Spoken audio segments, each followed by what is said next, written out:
Hello friends, स्वागत है आपका आपके अपने YouTube channel the knowledge train में। आज हम बात करने वाले हैं बौद्ध धर्म, जैन धर्म, शैव तथा भागवत धर्म से संबंधित कुछ महत्वपूर्ण प्रश्नों की, जो आपकी आने वाली परीक्षा में बहुत इंपॉर्टेंट होने वाले हैं। इस प्रश्न की हम जितने भी प्रश्न होंगे हम उसकी व्याख्या भी करेंगे। ठीक है, बारी बारी से एक एक प्रश्न आइए अब देखते हैं। पहला प्रश्न है, गौतम बुद्ध का जन्म कब हुआ था? इंपॉर्टेंट है और बहुत बेसिक क्वेश्चन है। ऑप्शन है 563 ईसा पूर्व, 558 ईसा पूर्व, 561 ईसा पूर्व या फिर 544 ईसा पूर्व। ठीक है, कुछ जरूरी चीज़ जान लेते हैं कि गौतम बुद्ध जी का जो जन्म हुआ था कपिलवस्तु के निकट लुम्बिनी में 563 ईसा पूर्व में हुआ था।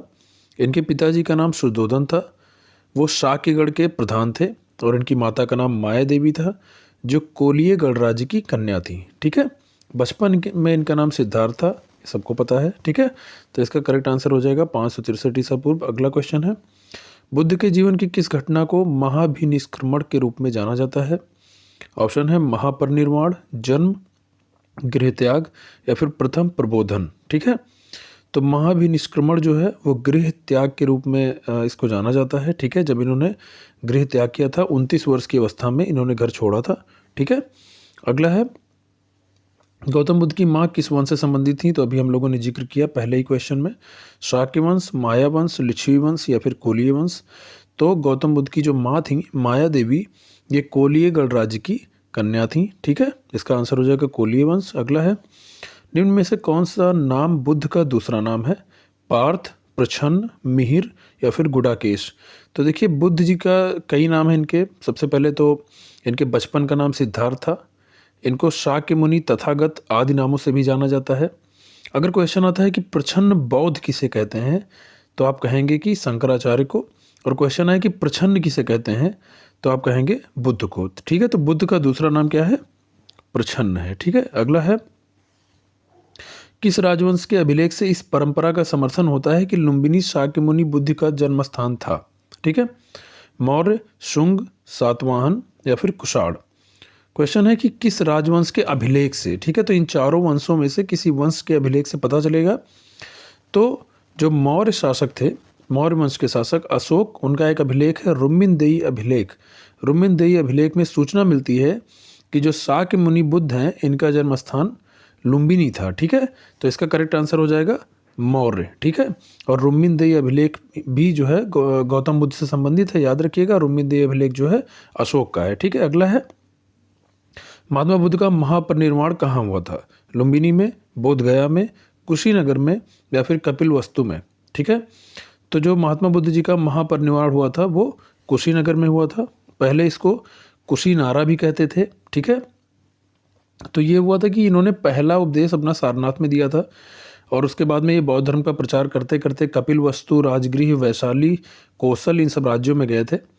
सबसे ज़्यादा इन्होंने जो बौद्ध धर्म का प्रचार किया था वो कौशल राज्य में किया था, जिसकी राजधानी श्रावस्ती है। ठीक है, श्रावस्ती थी। ठीक है, और जो अभी का श्रावस्ती है वही कौशल की राजधानी थी। कौशल ये अयोध्या के आसपास का क्षेत्र रहता था। और महापरिनिर्वाण मंदिर भी कुशीनगर में है। अभी मैं बहुत जल्दी कुशीनगर गया था। ठीक है, वहाँ पर आप देखेंगे कि बुद्ध जी की लेटी हुई प्रतिमा है। तो क्वेश्चन अगर है महापरिनिर्वाण मंदिर कहाँ है, तो कुशीनगर में। महापरिनिर्वाण प्राप्त कहाँ हुआ? कुशीनगर में।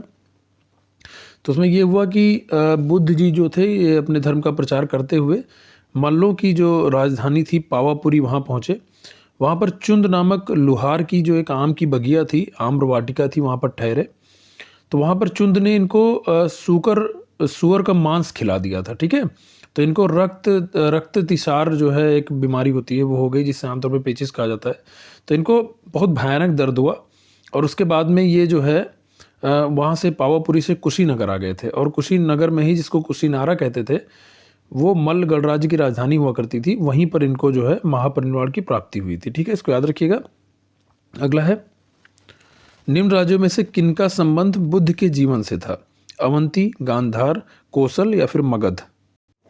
तो जो बुद्ध जी थे इन्होंने जो है कौशल और मगध, इनका जो शिक्षा का इन्होंने प्रचार प्रसार किया था वो कौशल और मगध में इन्होंने भ्रमण किया था। ठीक है, अवंती और गांधार का इससे संबंध नहीं है, तो इसमें दो ऑप्शन सही हैं। ठीक है, कौशल और मगध याद रखिएगा। अगला है, गौतम बुद्ध द्वारा अपने धर्म से दीक्षित किया जाने वाला अंतिम व्यक्ति निम्न में से कौन था? आनंद, सारिपुत्र, मोगलान या फिर सुभद्र। तो हुआ ये था कि पावापुरी में जब ये चुंद ने इनको सूकर मांस खिला दिया था और इनको बहुत तेज़ दर्द महसूस हुआ। उसके बाद में ये पावापुरी से कुशीनारा चले गए थे, कुशीनगर चले गए थे।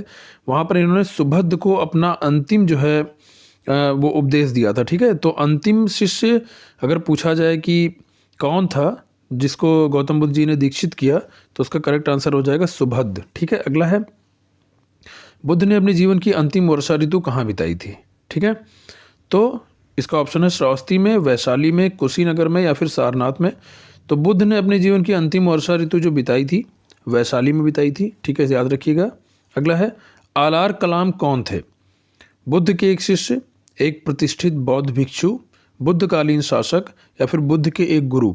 इंपॉर्टेंट क्वेश्चन है। तो जब महाभिनिष्क्रमण की घटना हुई, मतलब ये बुद्ध जी ने अपना गृह त्याग किया, उसके बाद में ये आलार कलाम के आश्रम में पहुँचे। ठीक है, ज्ञान की खोज में ये आलार कलाम के आश्रम में पहुँचे और उन्होंने आलार कलाम से दीक्षा ली। ठीक है, तो जिससे दीक्षा ली जाती है वो गुरु ही होता है। तो आलार कलाम जो थे वो बुद्ध के एक गुरु थे। ठीक है, अगर पूछा जाए आलार कलाम जो है किस दर्शन के आचार्य थे, तो ये सांख्य दर्शन के आचार्य थे आलार कलाम, ये भी याद रखिएगा। अगला है, महात्मा बुद्ध ने अपना पहला धर्म चक्र प्रवर्तन किस स्थान पर दिया? तो जैसे इसको क्वेश्चन को इस तरह से भी कह सकते हैं कि इन्होंने पहला उपदेश कहाँ दिया। महात्मा बुद्ध जी का जो पहला उपदेश है उसी को धर्म चक्र प्रवर्तन कहते हैं। ऑप्शन है लुम्बिनी में, सारनाथ में, पाटलिपुत्र में या फिर वैशाली में। ठीक है, तो महात्मा बुद्ध जी ने जो अपना पहला उपदेश अर्थात धर्म चक्र प्रवर्तन दिया वो दिया था इन्होंने सारनाथ में। ठीक है, जब ये 29 वर्ष की अवस्था में घर से बाहर निकले महात्मा बुद्ध जी, तो उसके 6 साल बाद 35 वर्ष की अवस्था में वैशाख पूर्णिमा की रात में एक पीपल के वृक्ष के नीचे इनको ज्ञान की प्राप्ति हुई थी। ठीक है, इसके बाद में ये बुद्ध कहलाए थे। ठीक है, इसको याद रखिएगा।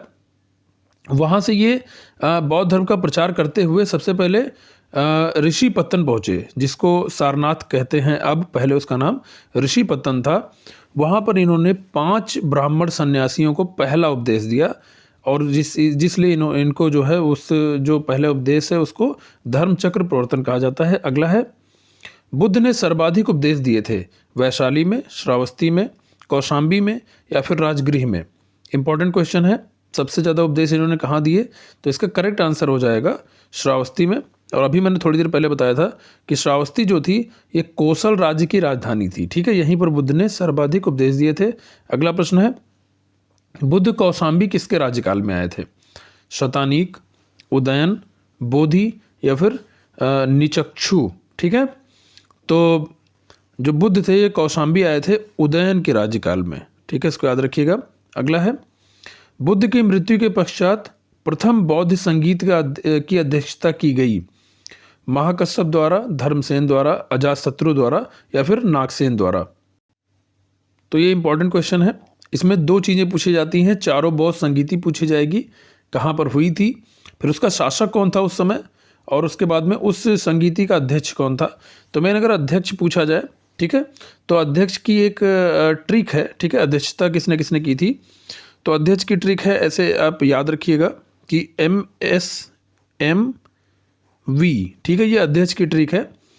जो भी है उसमें महाकश्यप पहले बौद्ध संगीति के अध्यक्ष, दूसरे सब्बकामी, तीसरे मोगली पुत्र तीस और चौथे वसुमित्र। ठीक है, इसको याद रखिएगा। और अगर आपसे पूछा जाए उस समय शासक कौन था, तो उसकी ट्रिक है AK। ठीक है, पहला शासक अजातशत्रु, पहली बौद्ध संगीति में जो था वो अजातशत्रु था। ठीक है, दूसरा आपका कालाशोक, तीसरा आपका अशोक और चौथा कनिष्क। ठीक है, इसको याद रखिएगा। ये पहली बौद्ध संगीति के हैं, ये दूसरी के, और ये तीसरे के, और ये चौथे के। तो पहली में अध्यक्ष महाकश्यप और आपका शासक अजातशत्रु, और दूसरी संगीति में अध्यक्ष ये आपके सब्बकामी और शासक कालाशोक, तीसरी संगीति में अध्यक्ष मोगली पुत्र तीस और शासक अशोक, और चौथी बौद्ध संगीति में अध्यक्ष वसुमित्र और शासक कनिष्क। ठीक है, और अगर पूछा जाए कहाँ कहाँ हुई थी ये, तो राजगृह में पहली हुई थी, दूसरी वैशाली में, तीसरी पाटलिपुत्र में और चौथी कुंडलवन में। इसको याद रखिएगा। मैंने ट्रिक अपने हिसाब से बनाई थी, तो आप लोगों के साथ इसको मैंने शेयर कर दिया। अगर ना समझ में आए तो आप कोई अपनी ट्रिक बना सकते हैं। तो इस क्वेश्चन का आंसर जो हो जाएगा कि बुद्ध की मृत्यु के पश्चात प्रथम बौद्ध संगीति की अध्यक्षता किसने की, तो हमने ट्रिक के हिसाब से देखें तो पहला है महाकश्यप ने की थी। ठीक है, इंपॉर्टेंट है ये, इसको याद रखिएगा। अगला है सप्तपर्णी गुफा स्थित है। ठीक है, सांची में, नालंदा में, राजगृह में या फिर पावापुरी में। ठीक है, तो जो सप्तपर्णी गुफा है यह राजगृह में स्थित है, जिसको पहले राजगीर कहा जाता था।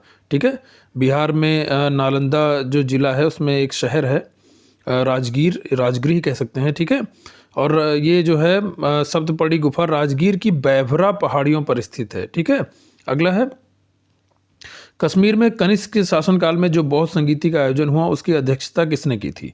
अब देखिए चौथी जो मैंने बताया चौथी बौद्ध संगीति थी जो कनिष्क के शासनकाल में आयोजित हुई थी, तो चौथी बौद्ध संगीति की अध्यक्षता किसने की थी।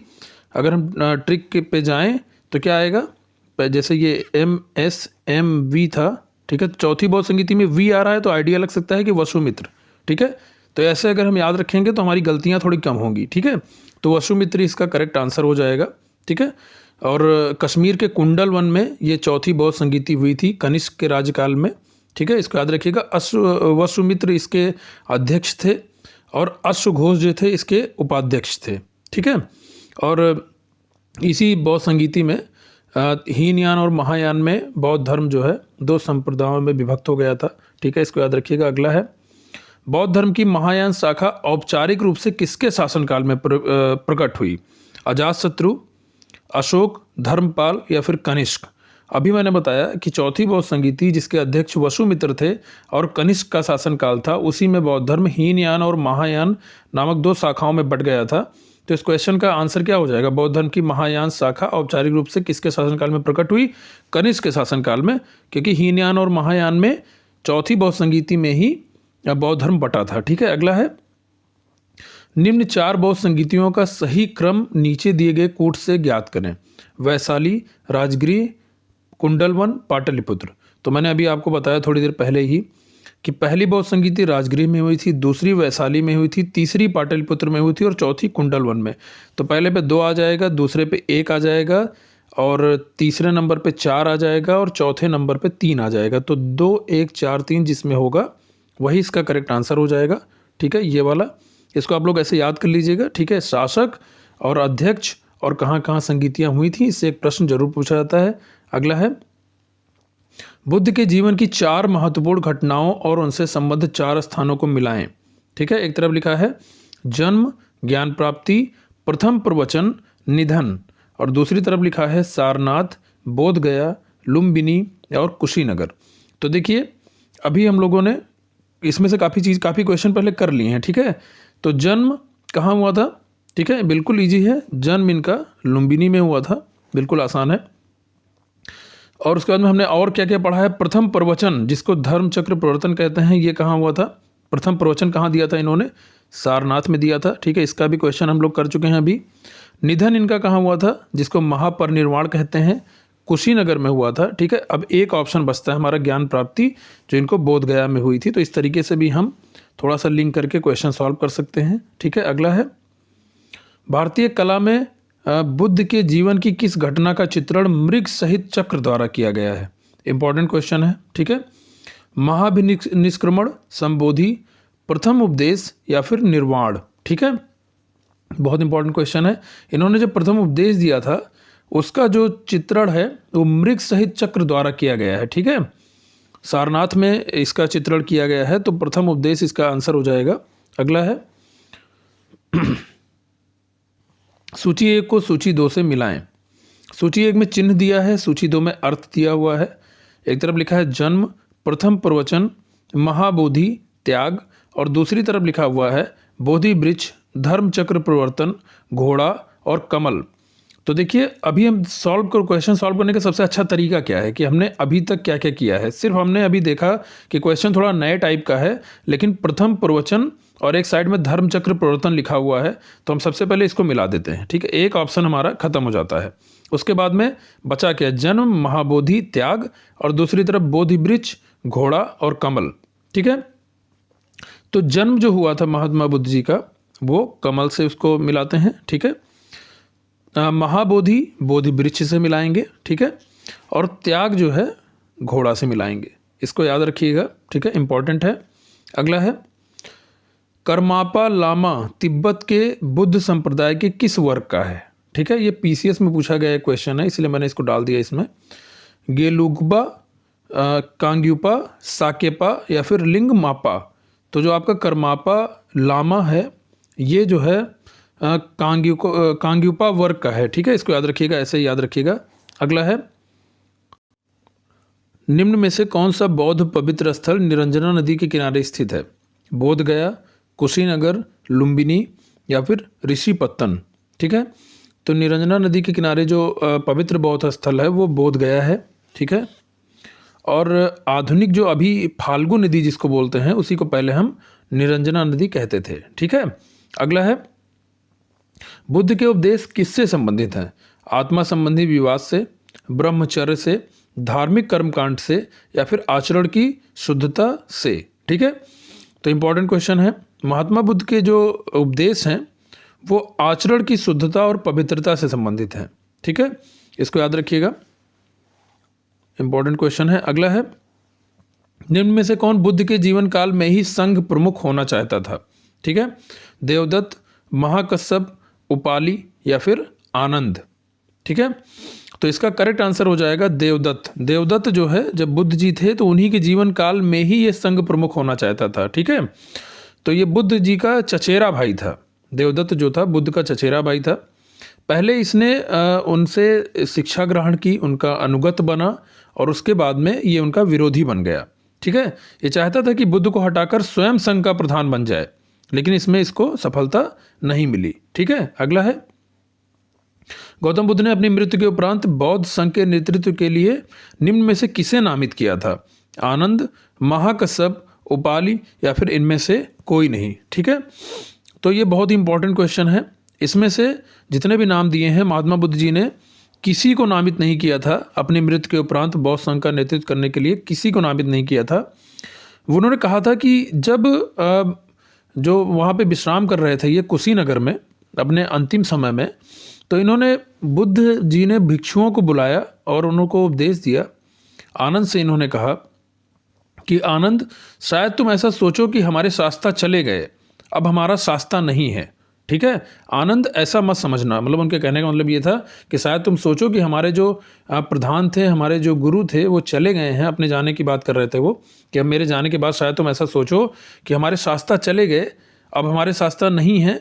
लेकिन ऐसा मत समझना, मैंने जो धर्म और विनय किए हैं मेरे बाद वे ही तुम्हारे शास्ता होंगे। ठीक है, तो इससे स्पष्ट है कि महात्मा बुद्ध जी ने कहा था कि मेरी मृत्यु के उपरांत बौद्ध संघ का नेतृत्व जो होगा उसमें किसी को नामित नहीं किया जाएगा, बल्कि जो मैंने उपदेश दिए हुए हैं धर्म और विनय पर वही मार्गदर्शन करेंगे। ठीक है, अगला क्वेश्चन है बौद्ध संघ में भिक्षुड़ी के रूप में स्त्रियों के प्रवेश की अनुमति बुद्ध द्वारा दी गई थी? श्रावस्ती में, वैशाली में, राजगृह में या फिर कुशीनगर में? ठीक है, इंपॉर्टेंट क्वेश्चन है। इसका आंसर हो जाएगा वैशाली में। बुद्ध जी का जो सबसे प्रिय शिष्य था आनंद, उसके कहने पर बुद्ध जी ने स्त्रियों को बौद्ध संघ में आने की अनुमति दी थी। ठीक है, और बौद्ध संघ में जो सबसे पहले शामिल हुई थी वो इनकी बुद्ध जी की जो मौसी थी महाप्रजापति गौतमी। ठीक है, उन्हीं को शामिल किया गया था, सबसे पहली स्त्री थी। ठीक है, वो बौद्ध संघ में शामिल होने वाली, इसको भी याद रखिएगा। अगला है त्रिपिटक क्या है? गांधी जी के 3 बंदर, ब्रह्मा विष्णु महेश, महावीर के 3 नगीने या फिर बुद्ध के उपदेशों का संग्रह? तो त्रिपिटक जो है ये बुद्ध के उपदेशों का संग्रह है। ठीक है, इसमें 3 है, एक है विनय पिटक, दूसरा है सुत्त पिटक और तीसरा है अभिधम्म पिटक। तो विनय पिटक में संघ के नियम दिए हुए हैं। ठीक है, इसको याद रखिएगा, संघ के नियम और आचरण की शिक्षाएं दी हुई हैं विनय पिटक में। सुत्त पिटक में धार्मिक सिद्धांत दिए हुए हैं और अभिधम्म पिटक में दार्शनिक सिद्धांत दिए हुए हैं। तीनों याद रखिएगा। अगला है निम्न में से किस बौद्ध ग्रंथ में संघ जीवन के नियम प्राप्त होते हैं? दीघ निकाय, विनय पिटक, अभिधम्म पिटक या फिर विभाषा शास्त्र? तो अभी मैंने थोड़ी देर पहले बताया कि जीवन के नियम पूछ रहा है, विनय पिटक में प्राप्त होते हैं। याद करने का एक तरीका और है कि विनय पिटक में भी ना आ रहा है और जीवन के नियम में भी ना आ रहा है, तो ऐसे आप एक याद कर सकते हैं, ठीक है, याद करने के लिए मैंने बताया है। अगला क्वेश्चन है, निम्न में से किस बौद्ध साहित्य में महात्मा बुद्ध के नैतिक एवं सिद्धांत संबंधित संकलन है, ठीक है, इनके सिद्धांत किसमें संकलित हैं? विनय पिटक, जातक कथा, अभिधम पिटक या फिर सुत्त पिटक, ठीक है। तो नैतिक शिक्षा एवं सिद्धांत इनके जो संकलित हैं वो सुत्त पिटक में संकलित हैं, ठीक है, इसको ध्यान रखिएगा। अगला है, प्राचीन भारत के बौद्ध मठों में पवरन नामक समारोह आयोजित किया जाता था जो धर्म तथा विनय विषयों पर एक एक वक्ता को चुनने का अवसर है। वर्षा ऋतु के दौरान मठों में प्रवास के समय भिक्षुओं द्वारा किए गए अपराधों की स्वीकृति का अवसर है। किसी नए व्यक्ति को बौद्ध संघ में प्रवेश का अवसर है या फिर धर्म प्रचार का अवसर है, ठीक है। तो इसका करेक्ट आंसर हो जाएगा वर्षा ऋतु के दौरान मठों में प्रवास के समय भिक्षुओं द्वारा किए गए अपराधों की स्वीकृति का अवसर ही पवरन नामक समारोह है, ठीक है, इसको याद रखिएगा। इस समारोह में जो बौद्ध भिक्षु होते थे वो जो वर्षा ऋतु के दौरान मठों में उन्होंने प्रवास किया रहता है उस समय उनके द्वारा जो अपराध हुए रहते थे उसको वो स्वीकार करते थे, ठीक है। अगला है, अशोकाराम विहार निम्न में से किस स्थान पर स्थित था? वैशाली, पाटलिपुत्र, कौशाम्बी या फिर श्रावस्ती, ठीक है। तो अशोकाराम विहार जो था ये आपका पाटलिपुत्र में स्थित था, ठीक है। और अशोकाराम विहार जो है इसको एक बौद्ध ग्रंथ है महावंश, उसमें बताया गया है कि मौर्य शासक अशोक ने पाटलिपुत्र में अशोकाराम विहार का निर्माण करवाया था, ठीक है, इसको याद रखिएगा। अगला है, विश्व का सबसे ऊंचा कहा जाने वाला विश्व शांति स्तूप कहाँ है? वैशाली, नालंदा, राजगीर या फिर पटना, ठीक है, इंपॉर्टेंट क्वेश्चन है। राजगीर में जो है विश्व शांति स्तूप स्थित है, ठीक है, इसको याद रखिएगा, राजगीर में है ये। अगला है, बुद्ध की 80 फीट की प्रतिमा जो बोध गया में है निर्मित की गई थी जापानियों द्वारा, थाई लोगों द्वारा, श्रीलंकाइयों द्वारा या फिर भूटानियों द्वारा, ठीक है, इंपॉर्टेंट क्वेश्चन है। ये जो 80 फुट की प्रतिमा है बुद्ध जी की जो बोध गया में है ये लाल ग्रेनाइट पत्थर से निर्मित है, ठीक है, और इसको जो है जापानियों के द्वारा इसका निर्माण कराया गया था। आप कभी भी कुशीनगर जाइए या फिर सारनाथ जाइए जहाँ पर जापानियों का, थाईलैंड वालों का, श्रीलंका वालों का, भूटानियों का, चीन वालों का, सबका अपना अपना एक मंदिर इन्होंने बुद्ध जी के लिए बनवाया हुआ है, ठीक है। जो अभी मैं जब गया था जल्दी में तो कोविड की वजह से वो सारे लॉक थे, कोई खुला नहीं था, लेकिन समय समय पर वो खोले जाते हैं जब वहाँ के राजा लोग आते हैं, ठीक है, वहाँ के लोग जब आते हैं तो खोले जाते हैं।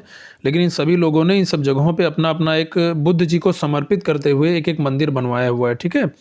इसको कभी जाइए आप लोग तो ऐतिहासिक चीज़ों को जरूर देखा करिए। अगला है, सर्वप्रथम स्तूप शब्द कहाँ मिलता है? ऋग्वेद, जातक कथा, अर्थशास्त्र या फिर अष्टाध्यायी, ठीक है। 4 ऑप्शन है आपके और इसका जो करेक्ट आंसर हो जाएगा वो हो जाएगा ऋग्वेद, ठीक है। जब मैंने वेद पढ़ाया था तो मैंने उसमें बताया था, ठीक है, ऋग्वेद में सर्वप्रथम स्तूप शब्द मिलता है, ठीक है। अगला है, अच्छा ये जान लीजिए स्तूप मतलब होता क्या है? स्तूप मतलब होता है कि किसी वस्तु का ढेर, ठीक है।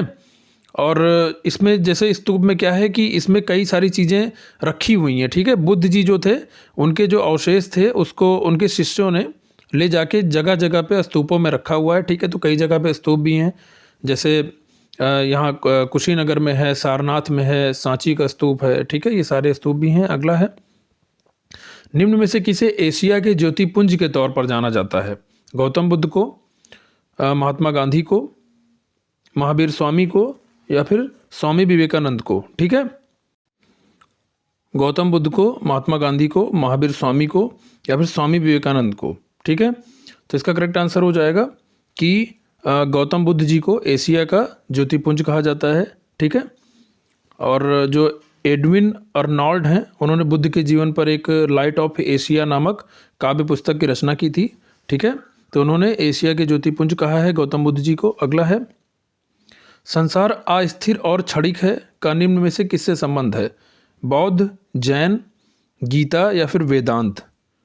तो बौद्ध धर्म से इसका संबंध है कि संसार अस्थिर और क्षणिक है, ठीक है। अगला है, सर एडविन अर्नॉल्ड की पुस्तक द लाइट ऑफ एशिया आधारित है दिव्यावदान पर, ललित विस्तार पर, सुत्त पिटक पर या फिर अभिधम्म पिटक पर? इंपॉर्टेंट क्वेश्चन है कि सर एडविन अर्नॉल्ड की जो पुस्तक है द लाइट ऑफ एशिया वो ललित विस्तार की विषय वस्तु पर आधारित है। इसको याद रखिएगा, उनकी पुस्तक का नाम और किस पर आधारित है। अगला प्रश्न है, बौद्ध धर्म के महायान और हीनयान संप्रदायों में सर्वाधिक मौलिक अंतर निम्न में से कौन सा है? अहिंसा पर बल, जाति रहित समाज, देवी देवताओं की पूजा या फिर स्तूप पूजा। तो इसका करेक्ट आंसर हो जाएगा कि इनमें जो सर्वाधिक मौलिक अंतर है वो देवी देवताओं की पूजा पर अंतर है। ठीक है, इसको याद रखिएगा। चूँकि हीनयान में बुद्ध को एक महापुरुष माना जाता है, जबकि महायान में बुद्ध को एक देवता माना जाता है। ठीक है, तो हीनयान में जो महापुरुष माना गया तो उन्होंने पूजा पाठ करना नहीं शुरू किया, लेकिन महायान में जब उनको देवता माना गया तो उन्होंने महायान संप्रदाय के लोगों ने बुद्ध की पूजा करना शुरू कर दिया। ठीक है, और अनेक बोधिसत्वों की भी पूजा करना शुरू कर दिया महायान के लोगों ने। तो जो दोनों संप्रदायों में सर्वाधिक मौलिक अंतर है वो देवी देवताओं की पूजा को लेकर ही है। अगला है, गौतम बुद्ध को एक देवता का स्थान किस राजा के युग में प्राप्त हुआ? अशोक, कनिष्क, चंद्रगुप्त विक्रमादित्य या फिर हर्ष। फिर देखिए ये क्वेश्चन उसी से जुड़ा हुआ है जो हमने चारों बौद्ध संगीति बताई थी। जब हीनयान और महायान में विभाजित हुआ बौद्ध धर्म, तो उसके बाद में महायान वाले क्या करने लगे, उनको एक देवता के रूप में पूजने लगे। तो कनिष्क के समय ही दोनों धर्म हीनयान और महायान में बौद्ध धर्म विभाजित हुआ था। तो इसका करेक्ट आंसर क्या हो जाएगा? कनिष्क के शासनकाल में। ठीक है, हीनयान महायान में विभाजित हुआ तो महायान वाले इनकी पूजा करने लगे देवता के रूप में। तो शासन किसका था उस टाइम पे? कनिष्क का था। और चौथी बौद्ध संगीति कनिष्क के समय हुई थी। अगला है, देश में निम्न में से किसने मूर्ति पूजा की नींव रखी? देखिए बेसिक क्वेश्चन उसी से संबंधित जो अभी हम लोगों ने पढ़ा। जैन धर्म ने, बौद्ध धर्म ने, आजीविकों ने, वैदिक धर्म ने। तो मूर्ति पूजा की शुरुआत किसने की? बौद्ध धर्म ने शुरुआत की थी। ठीक है, अगला है, गांधार शैली की मूर्ति कला में बुद्ध के सारनाथ में हुए प्रथम धर्मोपदेश से संबंध प्रवचन मुद्रा का नाम है? अभय मुद्रा, ध्यान मुद्रा, धर्म चक्र या फिर भूमि स्पर्श। ठीक है, आप लोग जब भी कभी जाएंगे कहीं ऐसी जगह पे जहाँ पर ये गौतम बुद्ध जी का कोई भी स्थान है, कुशीनगर है, सारनाथ है या फिर और जगह है, वहाँ पे जो है इनके जो तरह तरह के जो इनसे संबंधित चीज़ें हैं वो संग्रहालय बनाकर रखी हुई हैं। ठीक है, वहाँ पर कई तरह की इनकी मूर्ति भी है, ध्यान मुद्रा में, अभय मुद्रा में, भूमि स्पर्श मुद्रा में। आप लोग जब जाएंगे तो आप वो देखेंगे भी। ठीक है, गवर्नमेंट ने कुछ थोड़े पैसे में उसका टिकट लगा के आप जाने के लिए इजाज़त दे सकते हैं, तो आप लोग टिकट लेके जाके देख सकते हैं। ठीक है, तो उसमें मैं भी गया था तो मैंने देखा था। तो गांधार शैली की मूर्ति कला में बुद्ध के सारनाथ में हुए प्रथम धर्मोपदेश से संबंध प्रवचन मुद्रा का नाम जो है वो है धर्म चक्र। ठीक है, इसको याद रखिएगा, धर्म चक्र है। अगला है, बुद्ध की खड़ी प्रतिमा निम्न में से किस काल में बनाई गई? गुप्त काल, कुषाण काल, मौर्य काल या फिर गुप्तोत्तर काल। तो इनकी जो खड़ी प्रतिमा है वो कुषाण काल में बनाई गई। ठीक है, इसको याद रखिएगा, कुषाण काल इसका करेक्ट आंसर हो जाएगा।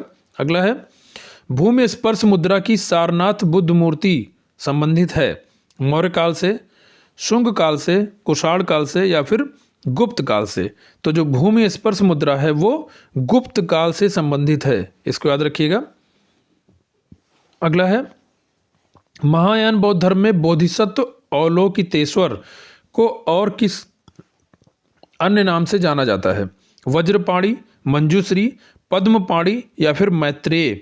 इंपॉर्टेंट क्वेश्चन है, इसका करेक्ट आंसर हो जाएगा पद्मपाणी। ठीक है, जो अवलोकितेश्वर हैं, अवलोकितेश्वर हैं, इनको पद्मपाणी के नाम से जाना जाता है। ठीक है, और इनको कहा जाता है कि वैदिक युगीन देवता विष्णु के समान है। ठीक है, अगला है, हीनयान अवस्था का विशालतम एवं सर्वाधिक विकसित शैलकृत चैत्यगृह स्थित है? पीतल खोरा में, जुन्नार में, कारले में या फिर बेडसा में। ठीक है, इसको याद रखिएगा, कारले में स्थित है ये। अगला है, प्रथम शताब्दी ईस्वी में किस भारतीय बौद्ध भिक्षुक को चीन भेजा गया था? असंग, अश्वघोष, वसुमित्र या फिर नागार्जुन। बहुत इंपॉर्टेंट क्वेश्चन है। नागार्जुन जो थे कनिष्क के दरबार में रहते थे, पहले ये जानिए, कनिष्क के दरबार में नागार्जुन रहते थे और नागार्जुन को ही चीन भेजा गया था। इंपॉर्टेंट है। और नागार्जुन की तुलना मार्टिन लूथर से की जाती है, इसको भी याद रखिएगा। ठीक है, इनको जो है भारत का आइंस्टाइन भी कहा जाता है नागार्जुन को, और शून्यता का सिद्धांत भी नागार्जुन ने ही दिया था। इसको याद रखिएगा। शून्यता का सिद्धांत नागार्जुन ने दिया। इनको भारत का आइंस्टाइन कहा जाता है। इनकी तुलना मार्टिन लूथर से की जाती है। ये कनिष्क के दरबार में रहते थे, ठीक है। और नागार्जुन माध्यमिक बौद्ध संप्रदाय से संबंधित थे। इतनी बातें नागार्जुन के लिए हैं। और नागार्जुन जो क्वेश्चन दिया हुआ है उसके अकॉर्डिंग पहले भारतीय बौद्ध भिक्षुक थे जिनको चीन भेजा गया था। अगला है, बौद्ध शिक्षा का केंद्र है विक्रमशिला, वाराणसी, गिरनार या फिर उज्जैन। इंपॉर्टेंट क्वेश्चन है। बौद्ध शिक्षा का जो केंद्र है वो विक्रमशिला है, ठीक है, इंपॉर्टेंट है। तो प्राचीन काल में 3 केंद्र हुआ करते थे जो मुख्य केंद्र थे बौद्ध शिक्षा के। एक था नालंदा, दूसरा था वल्लभी और तीसरा था विक्रमशिला, ठीक है। तो बौद्ध शिक्षा का केंद्र इसमें जो पूछा गया है वो विक्रमशिला ऑप्शन में है, तो हम विक्रमशिला टिक करेंगे, ठीक है। अगला है, वल्लभी विश्वविद्यालय स्थित था बिहार में, उत्तर प्रदेश में, बंगाल में या फिर गुजरात में। तो वल्लभी विश्वविद्यालय जो था गुजरात में था, ठीक है, इसको याद रखिएगा। अगला है, नालंदा विश्वविद्यालय के संस्थापक कौन थे? बहुत बार पूछा गया क्वेश्चन है, ठीक है।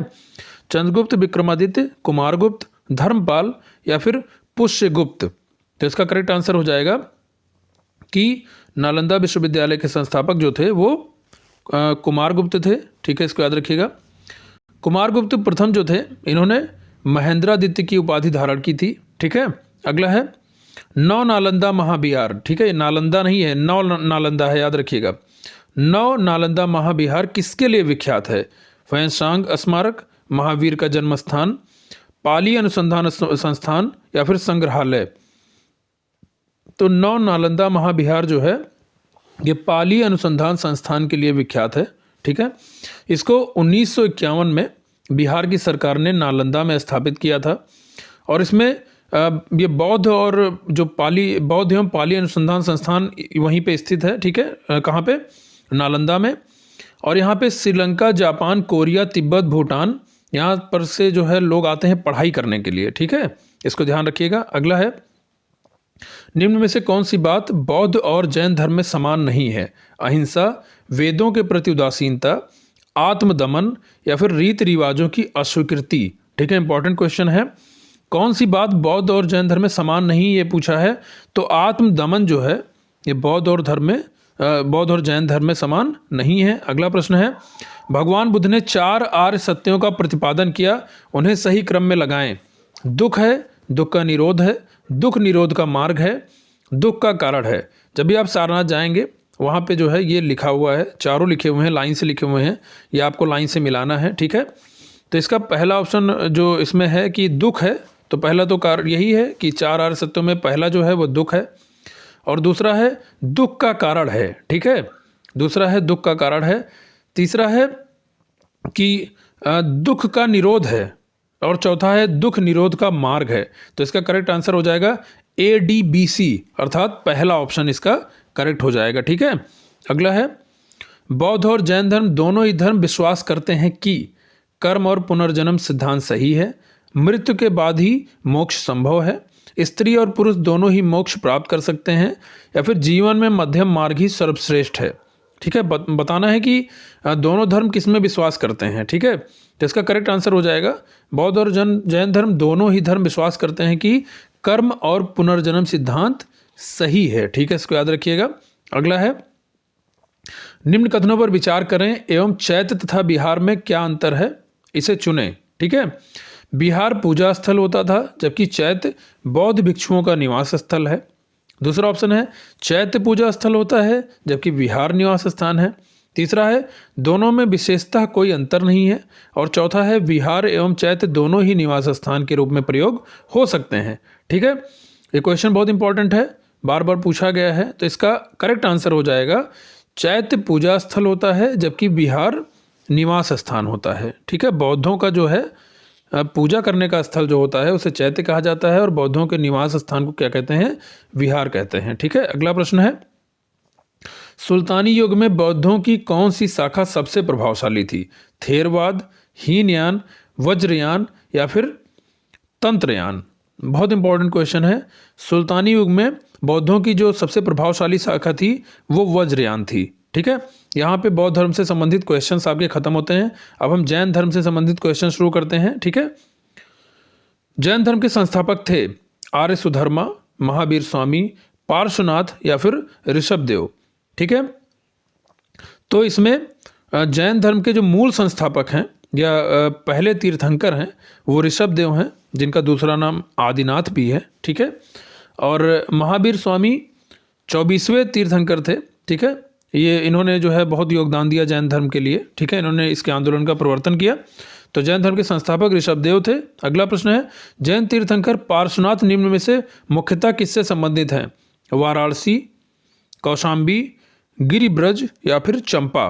ठीक है, तो पार्श्वनाथ जो थे जैन धर्म के तीर्थंकर, ये 23वें तीर्थंकर थे। ठीक है, पार्श्वनाथ 23वें तीर्थंकर थे और इनका जो जन्म हुआ था वो वाराणसी के राजा जो थे अश्वसेन, उनके यहाँ हुआ था। ठीक है, और आप कभी जो है यहाँ पे वाराणसी के घाटों पे जाएंगे तो वहाँ पे एक जैन घाट भी है। ठीक है, मतलब जैन से संबंधित वहाँ पे जैन तीर्थंकर पार्श्वनाथ जी वहीं के थे, वाराणसी के, तो वहाँ पे एक जैन घाट भी बनाया गया है, आप देखिएगा। ठीक है, तो जैन तीर्थंकर पार्श्वनाथ वाराणसी से संबंधित थे। ठीक है, इंपॉर्टेंट है। अगला है, महावीर स्वामी का जन्म कहाँ हुआ था? बेसिक क्वेश्चन है। कुंडग्राम में, पाटलिपुत्र में, मगध में या फिर वैशाली में? तो महावीर स्वामी का जो जन्म हुआ था वो कुंडग्राम में हुआ था। ठीक है, वैशाली के निकट ही है ये कुंडग्राम, और अगर कुंडग्राम ना होता तो वैशाली आप टिक कर सकते थे, लेकिन कुंडग्राम ऑप्शन में है तो आप इसी को टिक करेंगे। और इनकी माता जो त्रिशला थी वो वैशाली के लिच्छवी गणराज्य के चेटक, जो उसके लिच्छवी गणराज्य के प्रमुख थे चेटक, उनकी बहन थी। और इनके जो पिता थे महावीर स्वामी के सिद्धार्थ, वो ज्ञात्रिक क्षत्रियों के संघ के प्रधान थे। ठीक है, इसको याद रखिएगा। अगला है, महावीर स्वामी की मृत्यु किस नगर में हुई? राजगीर, सांची, पावापुरी या फिर समस्तीपुर? ठीक है, इंपॉर्टेंट क्वेश्चन है। इनकी जो मृत्यु हुई थी वो राजगीर के निकट पावापुरी में हुई थी। ठीक है, अगला है, प्रभास गिरी जिनका तीर्थ स्थल है, प्रभास गिरी बौद्ध, जैन, शैव या फिर वैष्णव?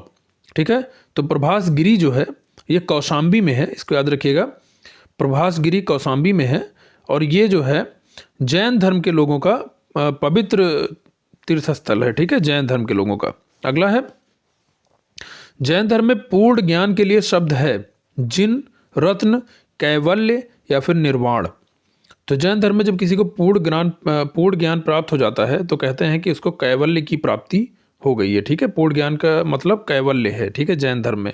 अगला है, त्रिरत्न सिद्धांत, सम्यक धारण, सम्यक चरित्र, सम्यक ज्ञान जिस धर्म की महिमा है वह है बौद्ध धर्म, ईसाई धर्म, जैन धर्म या फिर इनमें से कोई नहीं? ठीक है, तो जो ये सम्यक धारण, सम्यक चरित्र, सम्यक ज्ञान है, इसका संबंध जैन धर्म से है। ठीक है, अगला है, अणुव्रत सिद्धांत का प्रतिपादन किया था महायान बौद्ध संप्रदाय ने, हीनयान बौद्ध संप्रदाय ने, जैन धर्म ने या फिर लोकायत शाखा ने? ठीक है, तो अणुव्रत सिद्धांत का प्रतिपादन जो किया था वो जैन धर्म ने किया था। ठीक है, और जैन धर्म में ही पंच महाव्रत की बात की गई है, अहिंसा, सत्य, ब्रह्मचर्य, अस्तेय और अपरिग्रह, इनकी बात की गई है। ठीक है, और इसमें जो पालन करने के लिए व्रत बताए गए हैं वो है अहिंसा अणुव्रत, सत्य अणुव्रत, ठीक है, अस्तेय अणुव्रत, ब्रह्मचर्य अणुव्रत या फिर अपरिग्रह अणुव्रत। मतलब इन्हीं सबके आगे जो हमने आपको पंच महाव्रत बताए उन्हीं के आगे अणुव्रत जोड़ देंगे तो वो अणुव्रत बन जाएंगे। ठीक है, अगला है, शैववाद सिद्धांत है लोकायत धर्म का, शैव धर्म का, जैन धर्म का या फिर वैष्णव धर्म का? ठीक है, तो शैववाद को अनेकांतवाद भी कहते हैं। ठीक है, और ये सिद्धांत जो है ये जैन धर्म का है। अगला है, अनेकांतवाद निम्न में से किसका सिद्धांत एवं दर्शन है? वही क्वेश्चन दोबारा आ गया, बौद्ध धर्म, जैन धर्म, सिख धर्म या फिर वैष्णव धर्म? तो आपको इतना याद रखना है कि अनेकांतवाद कहे या फिर शैववाद कहे, ये दोनों जैन धर्म से संबंधित है। ठीक है, अगला है, जैन धर्म का आधारभूत बिंदु है कर्म, निष्ठा, अहिंसा या फिर विराग? तो जैन धर्म का जो आधारभूत बिंदु है वो अहिंसा है। ठीक है, इसको याद रखिएगा। जैन धर्म के लोग जो हैं वो अहिंसा में विश्वास नहीं करते हैं। ठीक है, इनके जो पंच महाव्रत हैं उसी में पहला अहिंसा है, अहिंसा, सत्य, अस्तेय, ब्रह्मचर्य, अपरिग्रह। ठीक है, इसी में पहला ही अहिंसा है। अगला है, यापनीय किसका एक संप्रदाय है? ठीक है, बौद्ध धर्म, जैन धर्म, शैव धर्म या फिर वैष्णव धर्म? तो यापनीय जो है ये जैन धर्म का संप्रदाय है और इसकी जो रचना हुई है, इसकी उत्पत्ति जो हुई है यापनीय संप्रदाय की, वो दिगंबर संप्रदाय से हुई है। ठीक है, इसको याद रखिएगा। तो जैन धर्म का जो मतलब ये यापनीय है, ये जैन धर्म का संप्रदाय है। ठीक है, जैन धर्म के दिगंबर संप्रदाय से इसकी रचना हुई है। अगला है, निम्न में से कौन सबसे पूर्वकालिक जैन ग्रंथ कहलाता है? 12 अंग, 12 उपांग, 14 पूर्व या फिर 14 उपपूर्व। तो जो 14 पूर्व हैं ये बहुत ही प्राचीनतम जैन ग्रंथ कहे जाते हैं। ठीक है, तो इसका करेक्ट आंसर हो जाएगा 14 पूर्व। ठीक है, अगला है, प्रारंभिक जैन साहित्य निम्न में से किस भाषा में लिखे गए? अर्धमागधी, पाली, प्राकृत या फिर संस्कृत। ठीक है, तो जो प्रारंभिक पूछा है, प्रारंभिक जैन साहित्य, ये अर्धमागधी भाषा में लिखे गए हैं और बाद के जो प्रारंभिक अर्धमागधी में थे, इसके बाद वाले जो लिखे गए उसमें जो है प्राकृत भाषा को अपनाया गया था। ठीक है, लेकिन शुरुआत के जैन साहित्य अर्धमागधी में है। अगला है, निम्न में से कौन सा क्षेत्र पार्श्वनाथ से संबंध होने के कारण जैन सिद्धांत क्षेत्र माना जाता है? चंपा, पावा, सम्मेद शिखर या फिर ऊर्जयंत। ठीक है, इंपॉर्टेंट क्वेश्चन है। पार्श्वनाथ से संबंधित पूछा है, तो पार्श्वनाथ का जन्म वाराणसी में हुआ था, सबको पता ही है।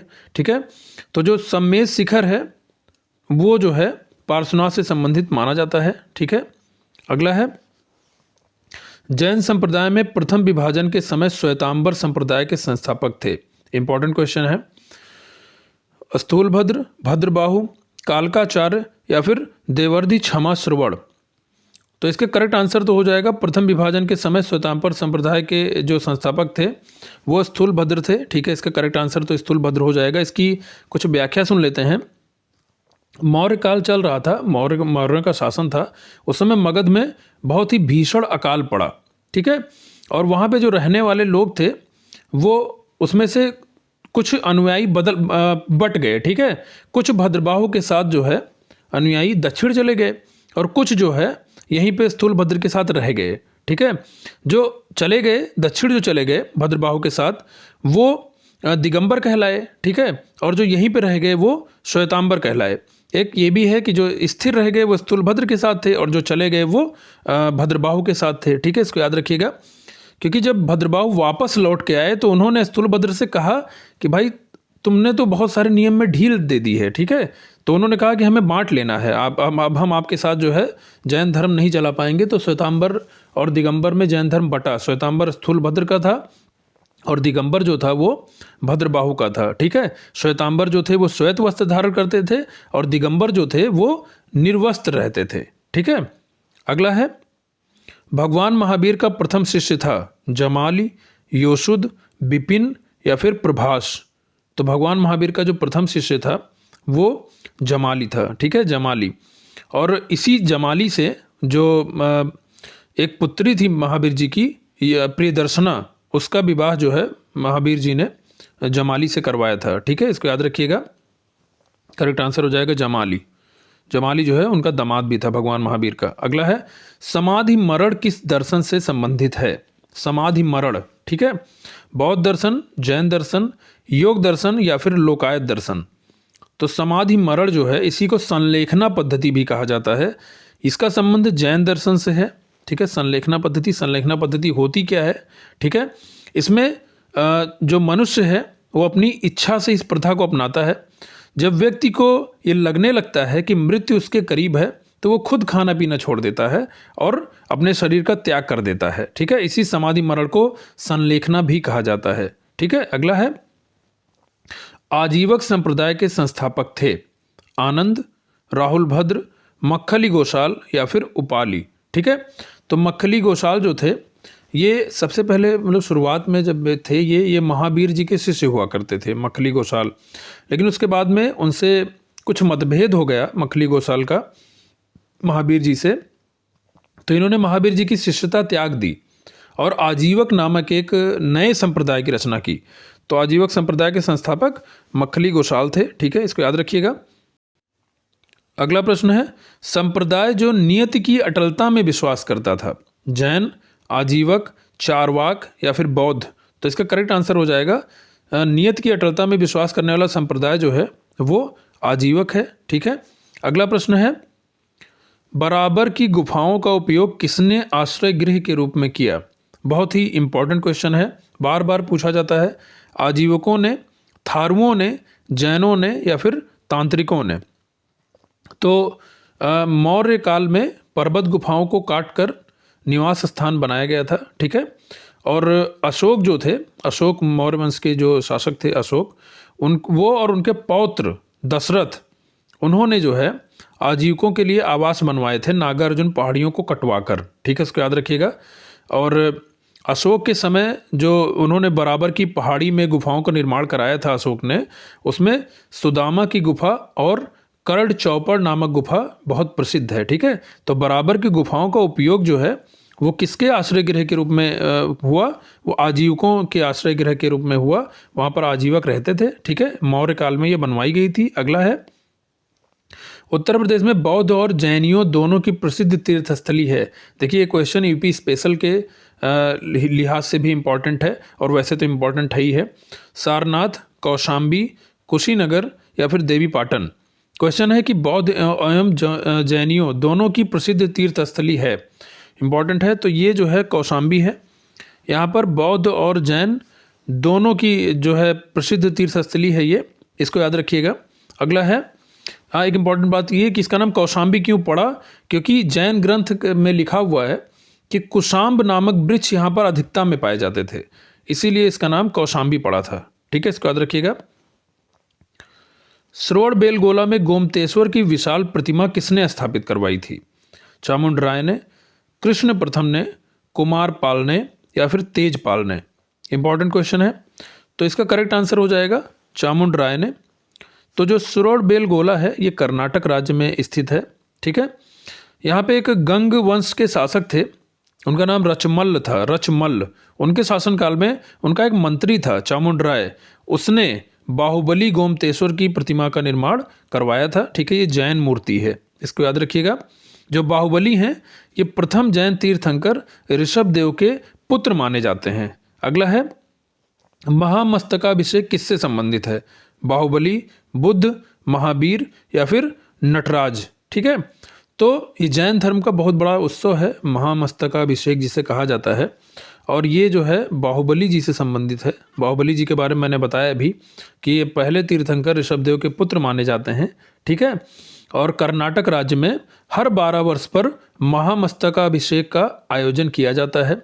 यहाँ पर भगवान गोमतेश्वर बाहुबली की 18 मीटर ऊंची प्रतिमा है, ठीक है। अगला है क्वेश्चन आपका, नयनार कौन थे? विष्णु उपासक, शैव उपासक, शाक्त उपासक या फिर सूर्य उपासक? तो नयनार जो थे आपके, इंपॉर्टेंट क्वेश्चन है, नयनार जो थे शैव उपासक थे, ठीक है, शैव उपासक।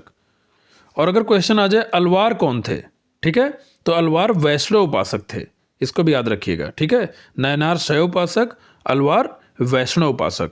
अगला क्वेश्चन है, भागवत धर्म के प्रवर्तक थे जनक, कृष्ण, याज्ञवल्क्य या फिर सूरदास? ठीक है।